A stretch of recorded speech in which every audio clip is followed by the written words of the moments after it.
See Mike Stefanik, David Starr back in row 16. In row 17 is Lonnie Rush and Rich Woodland. Now here comes Stefanik.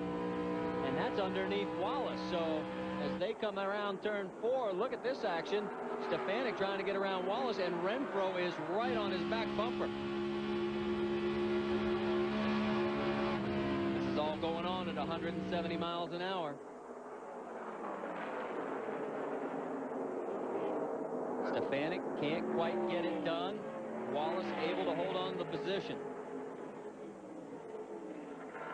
Stefanik, you see where he finished second. First race out of the box, and everybody thought, holy smokes, he's going to pick up right where he left off with the Busch North and the Featherlight Tour.